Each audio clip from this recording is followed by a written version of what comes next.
All right, guys, welcome back to another episode of Get a Grip with Kendall. I'm here with my beautiful friend, Emily Hayden. Hi, everyone. Emily, welcome to Get a Grip. Thank you. Thank you so much for having me. It's been a long time coming. It really has. For those of you guys who don't know, you may have actually, if you're a listener, a longtime listener of the podcast, I have an episode with Emily, but it's not my podcast. It is the big...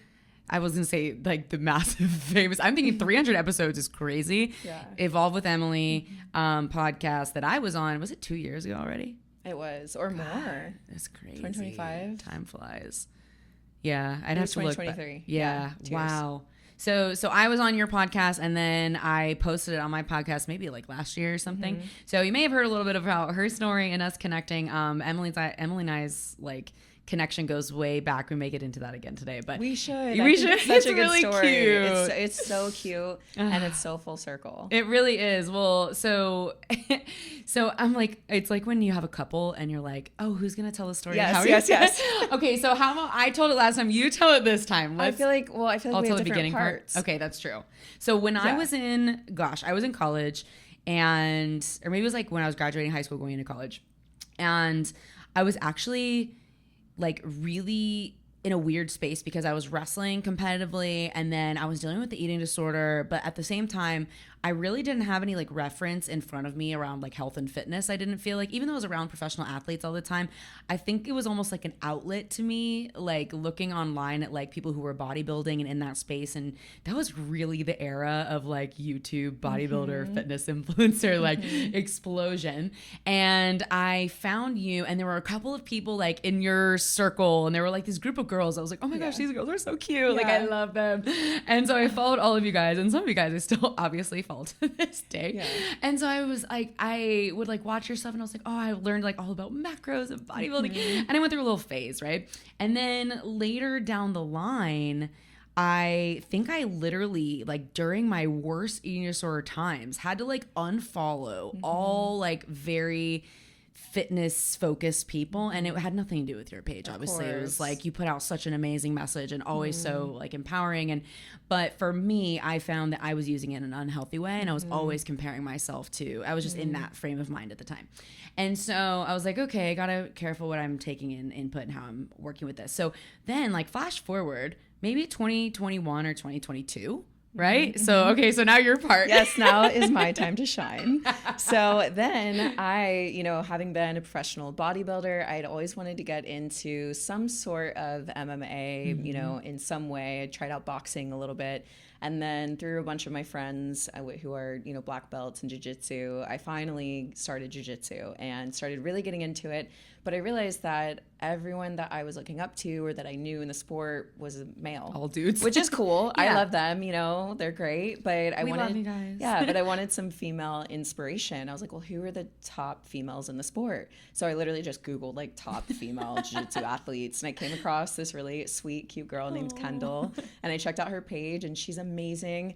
And so I loved all of her content. I kind of just binged for a minute, liked a bunch of things. And then I sent a message. And I would have to go back to find the message. We should at some point find and it. Put the screenshot in like the I swear it was something along the lines of like, I was looking for female inspiration and you're so incredible and I love your page.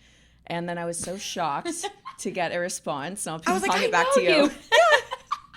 I was like, oh my gosh, I know you. This is so crazy. I used to follow you and like watch all your stuff. Yeah. I was like so obsessed with my like little fitness influencer people that I loved in those years. And then we ended up training. I was like, you should come train. Yeah. Like that'd be so cool. Like you're local. And then so it was so fun. Like I feel like we were able to really like, I don't know. It's so funny, the era of social media or like the experience of social media where you watch people online. It's like this weird parasocial kind of relationship. But then it's almost like I think back to, I know you were going through so many different things at that time, 2015, 16. And so was I. And like now being at a more like mature, like coming into ourselves as women as opposed to like really young ladies. And it's just so amazing to see how far we both have come because we were on very different paths in a lot of ways, but in other ways very similar Yeah. paths and like very similar experiences. So yeah, and it was so cool to see those two worlds collide, because here I am thinking, okay, I'm trying this completely new thing out, jiu-jitsu, and I'm going to message someone completely out of my world, and then she's like, yeah, no, I already know who you are. Like, oh, I was like, okay. oh my God, big fan. Yeah. Actually, big fan of your YouTube. Yeah, it was like, wait, how cute is this? It was cute. Yeah, I just think that's so cute, and how interconnected we all are without even realizing it. Like, I would have never thought that you knew who I was. Yes. So it was just the coolest thing to see all of those connections. Yeah, it is funny too. We were talking about like a mutual person, like Rachel Bell. Like so many people that we have like in peripheral, like we're all close to each other in different ways, but like all these people that live in different places are in different niches and industries, and there's a lot of connection. So it's been really great. And now we have like this beautiful friendship. So I'm really grateful. Me too. So, okay. So that's a little bit about how we met, and met through like goggles on the internet and then met in real life. But I'm curious, like whenever we start an episode of Get a Grip, one of my favorite questions to ask people, I think, especially because it has like such a different answer from so many people, is what does it feel like to you to have a grip on your life? What does that look and feel like? When I have a grip on my life, it feels like I'm showing up for myself at the highest capacity, meaning I'm loving myself through my food choices. I'm loving myself through my movement choices, through what I allow into my mind, body, spirit, and the choices that I'm making with who I'm hanging around. I feel very expanded. I feel very curious. I feel like I'm learning. So when I really feel like I have a grip on life, it's just me fully showing up to my life in integrity with what I know I am and who I know I am. And so anytime I'm not feeling that way, I always just go back to the basics of, okay, how can I love myself, show up for myself, and live fully, who I am in this moment. And every time that directs me back to getting back in alignment with who I know I am, because I think we all get out of alignment sometimes. So just, I think it's great that you asked that question, because it is such a good almost like the rudder of the ship, it's a thing that directs you so that if you feel like you're getting off track, you can just come back to that true north or to that center point. So that's my center point. Oh, that's so good. It encompasses a lot also. What would you say, like, that I love the image of the rudder, and I'm a really big imagery person, so oftentimes I think about like the rudder, but like guardrails sometimes like can also be like, we can like, instead of being out in an open sea, right? So what would you say are some of your maybe guardrails, or you could use a different word, like if you're starting to feel like you're a little bit off path, like instead of the mentality of all or nothing or 0 to 100, or like, oh, okay, food is an easy example to point to of like, oh, okay, I overdid it, and then now this was definitely something I experienced when I was younger, and I know so many people still do, of like, okay, well now I have to make up for it and do 0 or eat nothing till just black coffee until 3 the next day, stuff like that. So it's like, how would you describe your experience with when you get a little bit unaligned, or that's not a word, misaligned, disaligned, deligned, misaligned. Now you're having me question misaligned. It's like when you type a word too many times into a thing and it starts to look like it's not a real word. Okay, so when you get a little misaligned, how do you bring yourself back on track in a way that's loving and true to yourself? Mine is just choosing alignment in the moment. I've been at the extremes before, and extremes have never served me. And especially when it comes to something like food, I think that's a challenge for a lot of people. And I think it's very common to be in the all or nothing mentality. But you have to look at, is this pattern serving me? Every time that I feel like I get quote unquote off track, and then I try to get on track by being so extreme, what happens? And I will bet you probably like 90% of the time you're just getting back into the cycle and it happens again. So to break the cycle, there's no like on or off track for me. I choose to live my lifestyle in a way that I'm proud of, but when I feel like I'm not being in alignment with myself, I just say, okay, how can I choose alignment in this moment? And I'm not projecting to the end of the day even, or even the next day. So I'm not worried about, I need to look better, feel better by tomorrow. I know that alignment brings me to exactly where I need to be. So as long as I'm choosing alignment in that moment, I know I'll be there. And I feel like my competing career actually really did help build that for me, because I had this YouTube series called Undeniable, and it's where I was. I remember that. Oh my gosh, I'm sorry, I'm having flashbacks because it's also such an extreme sport. It's literally a sport of extreme. It's extreme. It's designed to be a sport of extreme. So I can't imagine trying to find sometimes balance is a myth when you're doing stuff of extremes as a professional athlete. Totally understand there was no balance in that whatsoever. But it wasn't the season for balance for me. That was a season to achieve the dream that I'd set out for myself. And so when I started that series Undeniable, I realized that what was going to get me to my goal, which is becoming a pro athlete, was being undeniable right now in this moment with this grain of rice that I'm eating, with this, set that I'm doing in my workout, with this 1 minute of cardio. I just had to break it down to the micro moment and say, how can I be undeniable in this moment? And I knew that if I did that and let go of the rest, let go of tomorrow's weigh-in or, what I look like in the mirror, because mine being bodybuilding was very focused on those things. Yeah. I don't do any of that anymore, but back then those were the measures that told me. The requirement. Yes. So, it helped me to let go of those things and to not be, to be unwavering in how I showed up or in my mood. So rather than being, so easily changed by the weight or by what I'm looking like, I would just focus on the actions that got me to the goal. As long as I'm doing the actions every single day, my sleep's on point, my water's on point, then I knew that I would be there. So that's, one reason I really loved bodybuilding is because it helped me build such a beautiful character that I really understand at a deep level how to meet myself in those ways. So for me, it's just about choosing that next aligned action. That's so beautiful. For people who, and it's, I know that you're in a big point of transition with different parts of your career. You just had a big move, and we'll talk about that.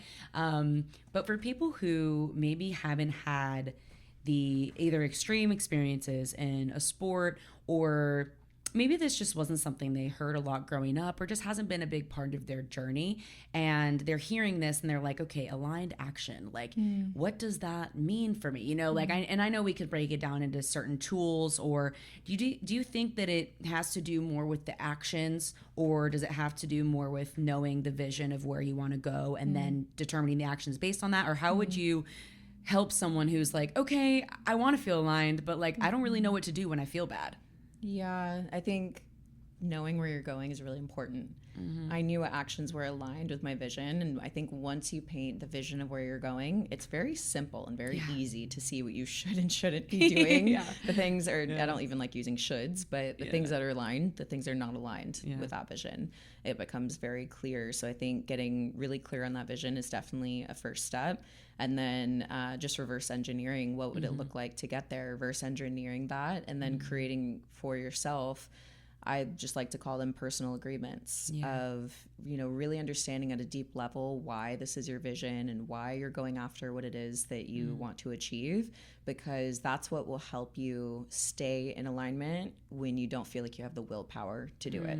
Because if you just rely on momentary willpower, man, there's so many times when you don't want to show up or don't want to do this or eat that. But if you always come back to what is in alignment with my vision, and can I do it even when it's hard and even when it sucks, then that will carry you through. So, back to your question, to the point or to the person that, doesn't really know what alignment is for them, I would just start with, where do you want to be in 6 months from now? In your life, in your fitness, in your relationships, in every area of life. Where do you want to be 6 months from now? And then start taking inventory of your life now and see what the difference is between your life now and where you want to be.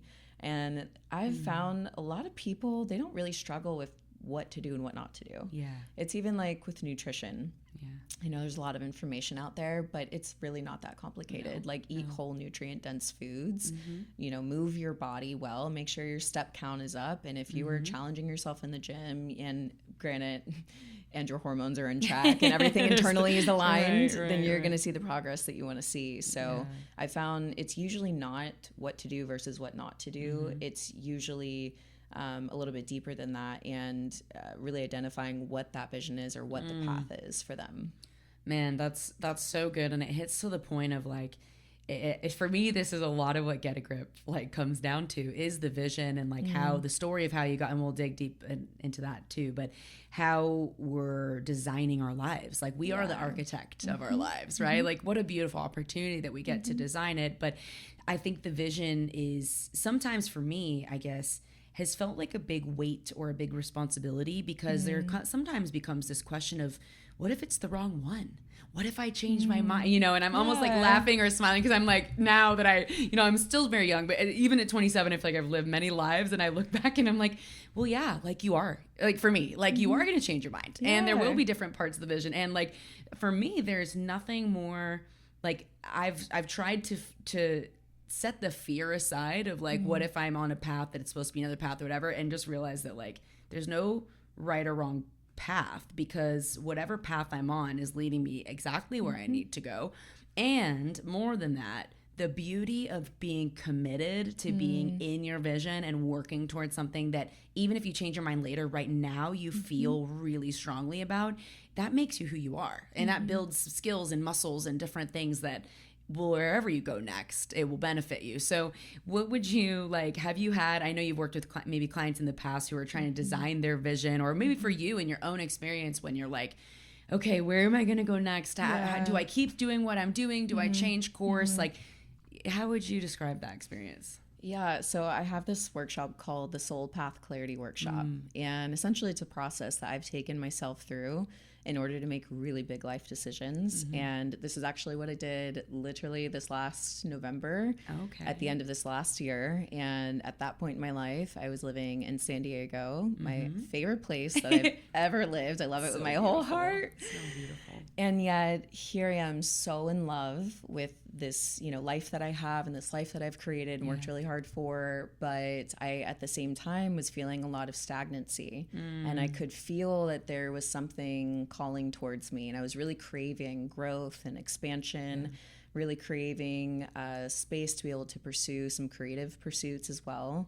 And so when I sat down to do the Soul Path Clarity Workshop, it really is just asking some deep questions and getting really to the root of what's really here. Why am I actually feeling stagnant? What are the things that I feel called to? And are they currently present in my reality, or does something need to shift? And our environment really is so huge. It impacts us so much. And I'm always the one that, you know, I also believe that we are the co-creators of our reality. So if I feel like there's something that's not there or missing, I'm like, I'll just create it. Yeah. So like I use that word a lot too. Oh, it's so good. So I'll create the thing. I'll create the mastermind. I'll create the group. I'll, you know, create the community, whatever it is. But when I got really clear and really quiet about, you know, one of the questions that really helped me, which I'll just share with your audience, is, okay, this time next year, what does my perfect life look like? And maybe perfect's not the right word, but like, what does my ideal life look like? What am I working on? What am I excited about? What am I creating in my life? What makes me feel so proud to be alive? And in answering that question, I got a lot of clarity that I really was seeking the expansion, growth, creativity, and pretty much everything that LA offers that San Diego doesn't currently offer.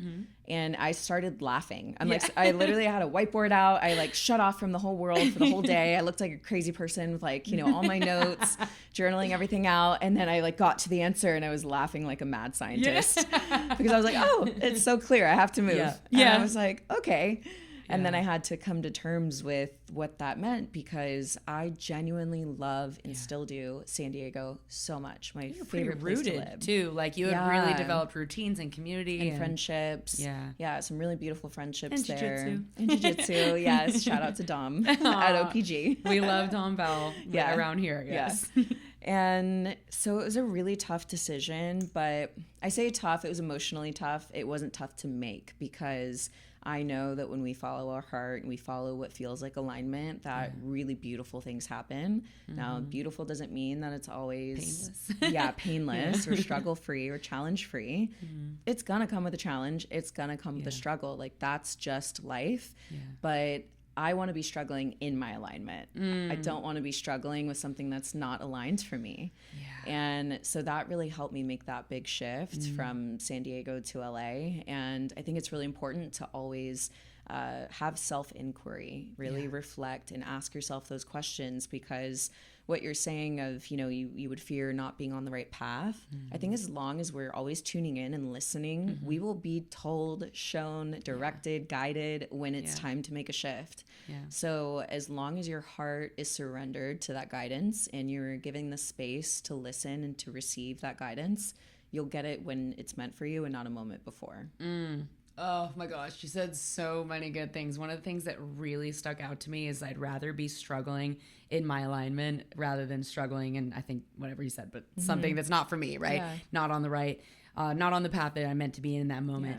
Yeah. And that is such a key point, because I think sometimes we get lost in this, or I've gotten lost in this idea that when I'm on the right path, it's all going to feel perfectly aligned and wonderful. Yeah. And it's this illusion that exists, right? It's it really is. It's the fairy tale. Okay, you get the guy and then you have a baby and then it's white picket fence and everything's easy forever. And it's professional photos framed and online. Yes, exactly. And it's so funny. My dad used to my dad is so sweet, and he's a girl dad through and through. Is to me and my sister, and it's amazing. But he would always we'd watch stuff and he'd be like, Kendall, I just want you to know you're going to have an amazing life, amazing marriage. It's going to be great. But there are a lot of hard parts too. Don't just believe that it's supposed to feel easy all the time. And it goes back to career and all these things as well, in the vision that we have for ourselves, because there is struggle no matter what. It really is. It comes down to those cheesy memes, choose your hard.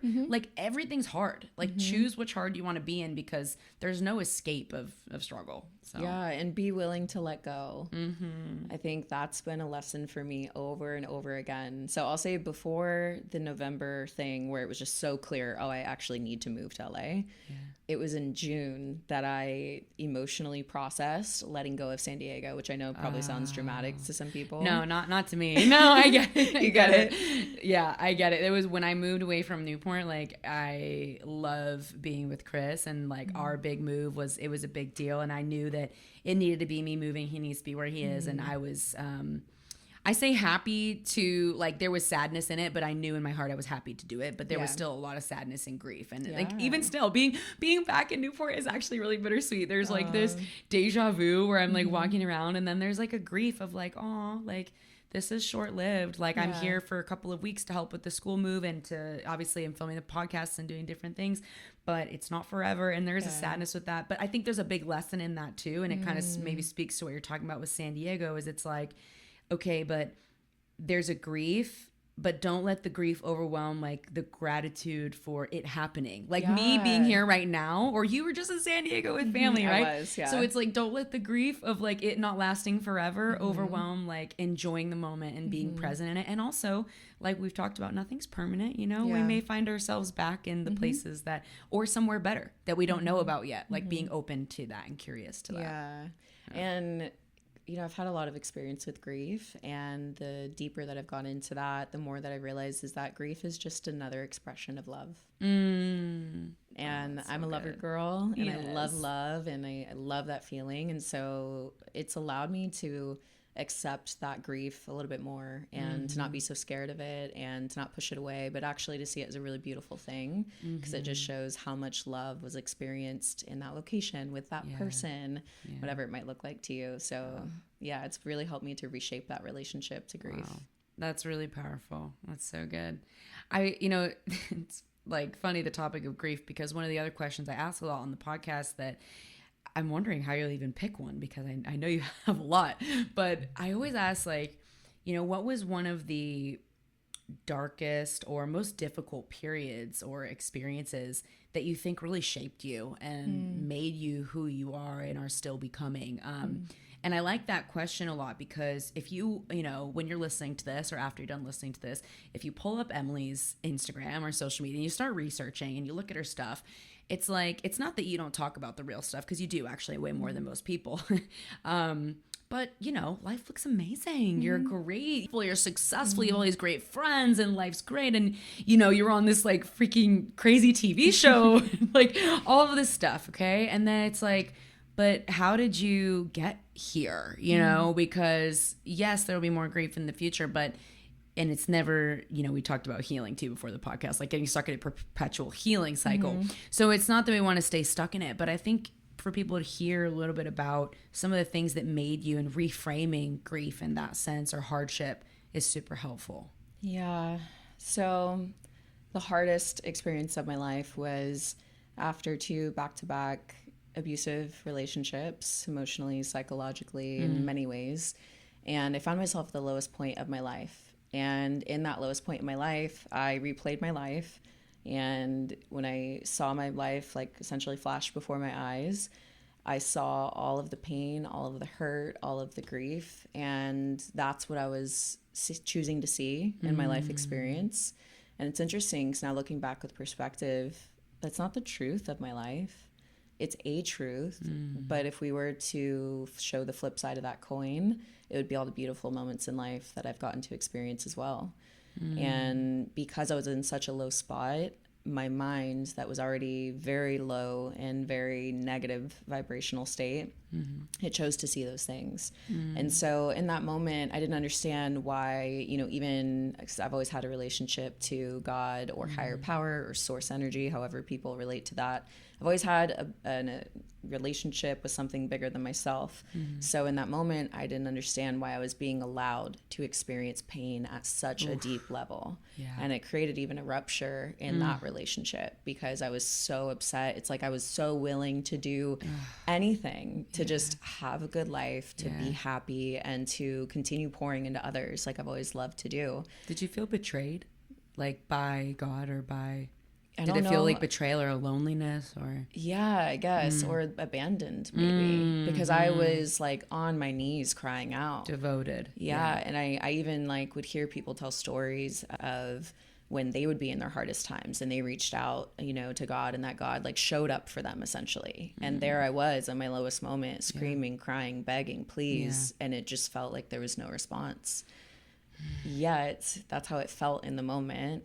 Looking back, you know, I had this moment where, you know, I was really struggling with the will to stay here on this earth.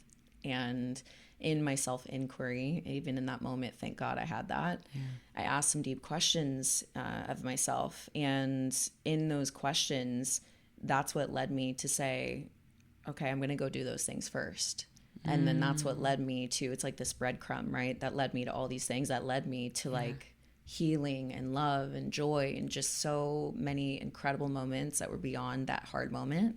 And so now I have to ask myself, where did that thought come from? In that moment, I felt abandoned by God or source. But now with perspective, looking back, whether you want to see it as like a message of my higher self or a message of like God, whatever, I just feel that I was directed towards all of those moments where I ended up reconnecting with God in the most beautiful ways.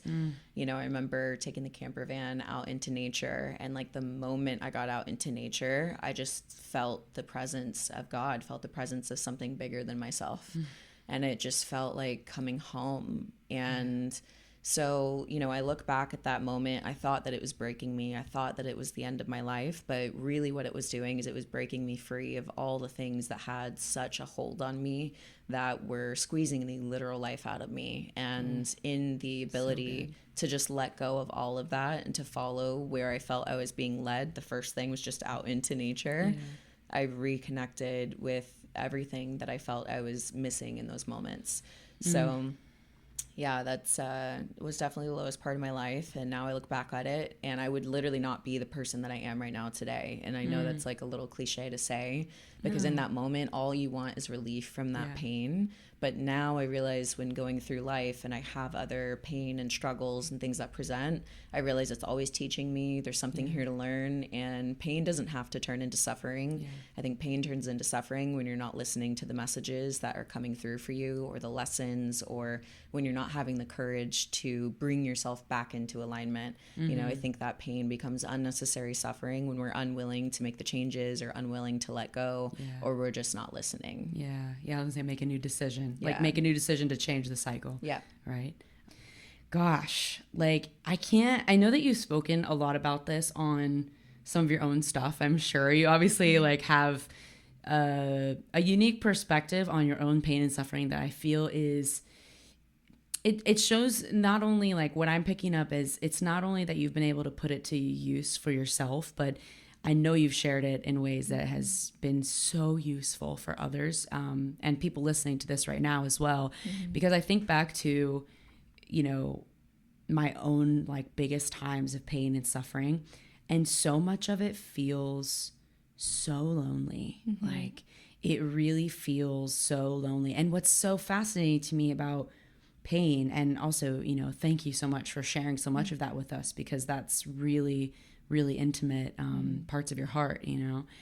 And I think what's so interesting about how lonely you feel when you're in pain is that we all feel it, you know. Like it's really the most human thing to experience, and it's one of the things that so many of us have in common and can relate to, or maybe people haven't yet, you know, God forbid they may in the future, or there'll be deep moments of grief and big pain. So it's always it's beautiful and lovely to hear about the way you've been able to really alchemize, you know, that experience for yourself, but also for others. Is that something you feel like you pull from a lot when you're either sharing yourself on social or working with different people, or maybe in your other own creative pursuits? Because I know you're exploring a lot of different parts of your career right now. Is that something you pull from often, or is it just kind of in there underneath everything else? Yeah, I would say it's definitely at the root of a lot. That's why I love encouraging people to nourish their body, mind, soul, to move their body every single day, and to choose to heal, and, you know, heal their physical body, their mental and emotional body, their spiritual selves. Because I know how important it is to have those things as a foundation. And I also know how much power we have in our choices. So I really love helping people to identify the choices that they're always making, and just simply how to make a different choice.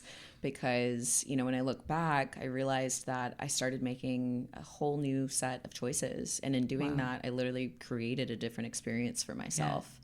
You know, so yeah, I think it's definitely at the root of a lot of what I put out there, because what we go through is, I know it's not just for us individually, it's for the collective, you know. And you're right, there's a lot of loneliness that comes with that season.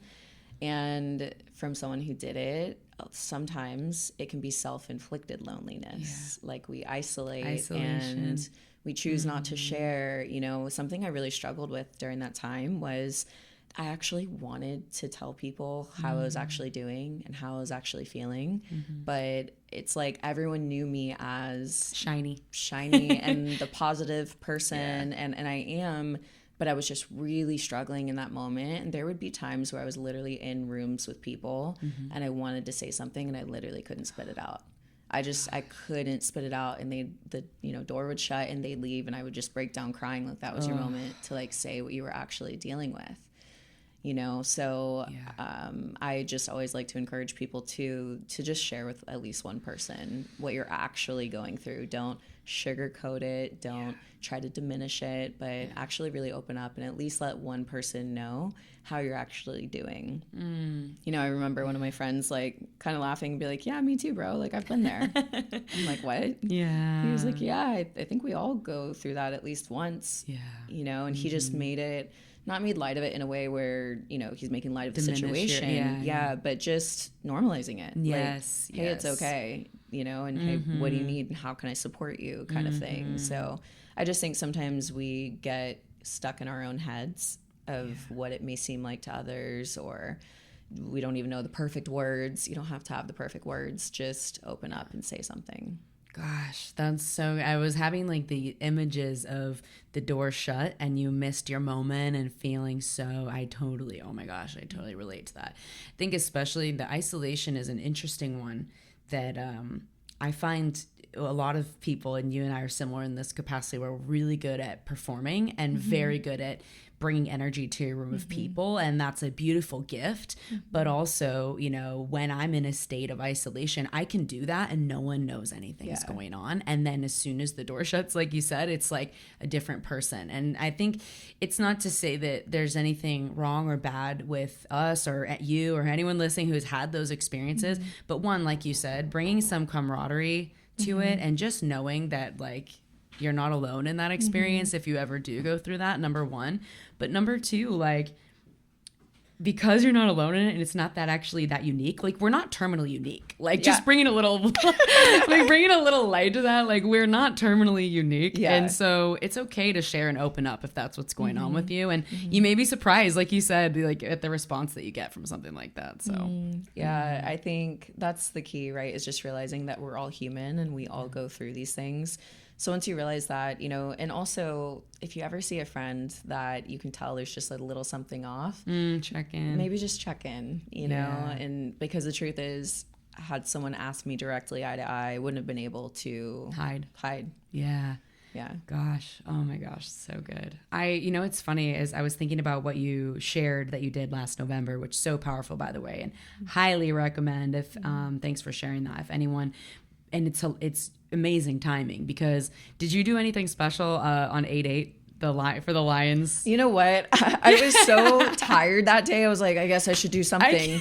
And I like journaled something. Yeah. I literally got a new gig the next day. Stop it. I'm not joking. And I almost missed it. I was like, hold on. I did do that journal thing yesterday. Dude, so if you're listening and you don't know what that is, oh my God, 8/8 every year is one of the most powerful astrological moments on planet Earth. And it has a lot to, I don't know all the lingo, so let's not. But it has a lot to do, it's like one of those things where I read it and understand it, but can't regurgitate the information. Yeah. But it has a lot to do with the sun's placement. And it's like one of the most powerful moments for manifestation. And so many people, even like, I follow this girl I love. Her name's Grace Beverly. I don't know if you've seen her stuff. Oh, she's so great. Yeah. So she's like very anti-woo-woo. So like she's self-proclaimed, right? Yeah. She's like, I'm not woo-woo. It's not really my thing, whatever. But she's like, but I do this every year and 100%. It changes my life. I saw a ton of people in the business entrepreneurial world talking about it that I never would have thought would have said anything. But they recognize the power in it. It's so powerful. And one of the things too, I just mentioned about manifestation that I find to be really interesting. I was just talking to Chris about this the other day, actually, because I'm definitely the more like spiritually inclined one in the relationship. Yeah. Like I said, he's on his own path. He's got his stuff. He's like very connected in a lot of ways, but he's not, his algorithm's a little different than mine. Let's just put it that way. So with him, it's funny because we were talking about manifestation. I was like, I think it's really easy to get lost in that word, to feel turned off by that word if you're not into woo-woo stuff, right? But the truth is that so much of it is like actually like quite, yes, there's a magical like unknown element to like universal energy that we don't understand and that we just can't totally understand, and that's one of the reasons why it's so fascinating to so many of us. But there's also like, it's very black and white, like subconscious programming. Like it's I mean, you can hypnotize yourself, you can subconsciously program yourself, because the second, like in this particular example with the 8/8 stuff, like the second you start putting something down, whether it's on 8/8 or any other day of the year, you could do it right now, right? You're immediately looking, your subconscious, you don't have to consciously think about it. Your subconscious goes to work for you and is immediately looking for proof that what you're saying is true. So that's one of the reasons why affirmations are so important, right? Because we are affirming. It's not to say like, I was like, I love affirmations, but like it doesn't stop there, right? But it's still better than nothing. Like if you're someone who doesn't really know like what your practice in manifestation is going to be, start with affirmation. Who cares? Like there's no wrong way to do it. So it's like, okay, we're doing this affirmation, even just that you're going to be looking to prove that. So the way that you're speaking to yourself and the language you're using, oh my God, it's so important, because again, you're the architect, you're designing the way you think, the way you interact with the world. So the funny story I had to tell you is literally, you said this thing about November 8/8. I did, oh my God, I've been like so not in the mood to manifest. I feel that so much. I'm like over it, you know? Same, honestly, same. I'm over it because I'm like, oh my God, I'm so fucking busy. I'm so tired. All these things happening, okay? So I'm like in a little like mood about it. But it's 8/8 and I'm like, kind of like you. I'm like seeing all this stuff. That's great. Seeing all this stuff and I'm like, ugh. And literally the beginning of the year, I told like a couple people that know me really well, that I love, like, you know, Chris, like I think I told my mom about this and a couple other people. I was like, I feel like I'm on the verge of being able to have some creative energy, because the last year I've been so slammed with so many things. I almost feel like I've been a little energetically suppressed, right? Like kind of just contained in a box that I made for myself, but we don't like boxes. Yeah. But you know, it was reality at the time. And so at the beginning of the year, I started saying like, I think I'm ready to kind of like emerge out of this, but it's building. It's like I'm pregnant. You know, I mean, I'm not. Let's not cut that clip. Okay, I'm not pregnant.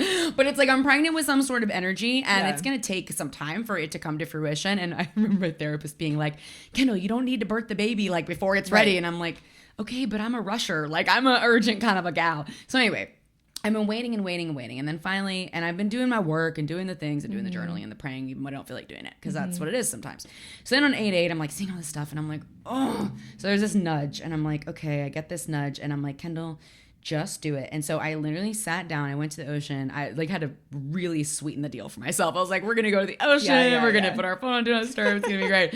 It was like, I'm like sweet talking myself. I'm like, you're going to get so much out of it. It's going to be beautiful. And I write this like letter to myself from a year from today, 8/8/2026, of everything in my life, all of the major categories of my life. Like you talked about your relationship, your work, your fitness, your spiritual development, you can or my connection, right? My familial relationships, where I'm living, what that looks like. So, you know, financially, really like how I feel with my friendships, all these things. And I write down all of these things, and it's a letter. It's like, it's almost like a Dear God letter, but you could do it, you know, Dear Kendall or Dear whoever.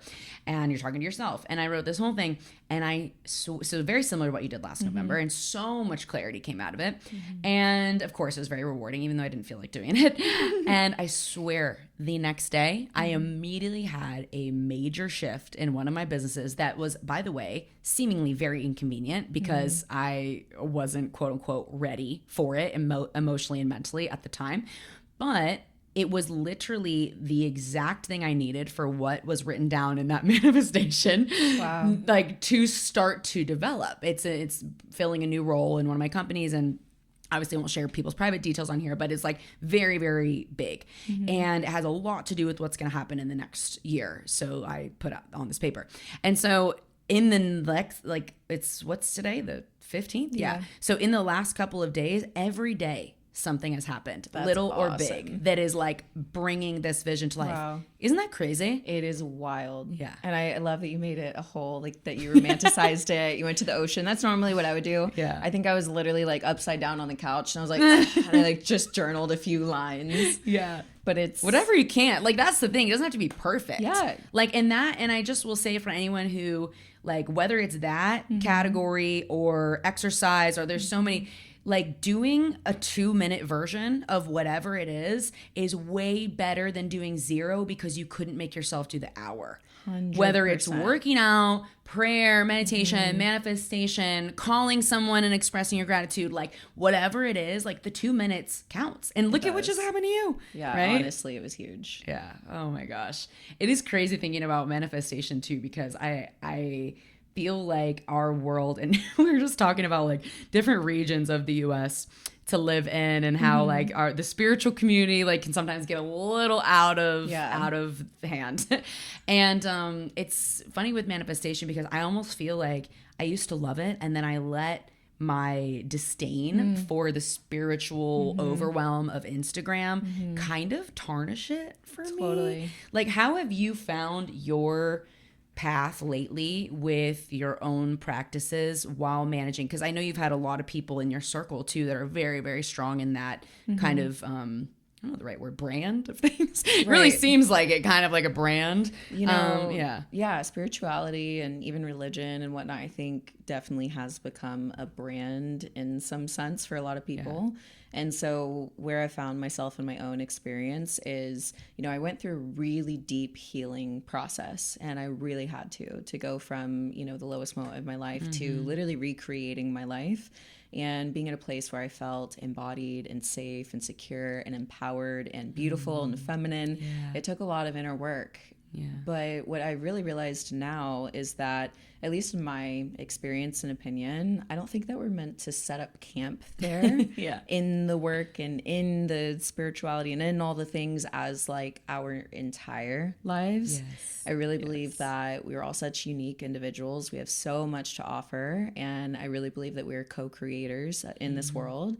And so I believe that we're meant to do these, you know, healing eras and have this healing era for ourselves. And we always will heal as things come up. Like once you're committed to the work and once you see, you can't unsee. Yeah. So you're always true. going to be able to see. It's true. And then it's your choice to do the work or not. But, I think it could be really easy to get distracted and stay just in the work or just self-focused. But instead of being in the world, like having your feet on the ground and in the world. Yeah, right? being grounded. And I think the most spiritual thing that you could ever do is be fully committed to the human experience. Be fully in the human experience. And to do that, you got to be grounded. You got to be in the world. You got to be around people that don't always think like you. Yeah. It's not just...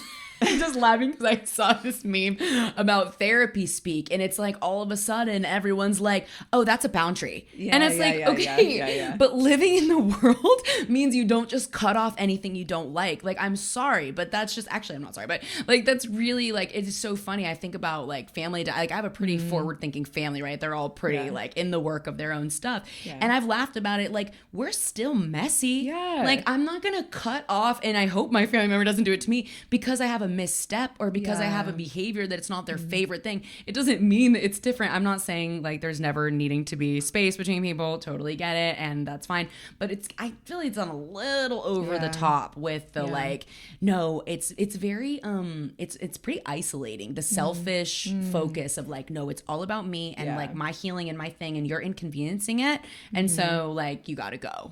Yeah, it can definitely get toxic. So I think it's just about coming back to, doing your work, but staying grounded and embodied in this lifetime, and making sure that your practices aren't to escape reality. Even meditation. I love meditation. It's a beautiful practice. And I've experienced some crazy things, to be honest. Same. But if you're just always chasing that crazy spiritual experience, man, you're going to miss out on the life that's right in front of you.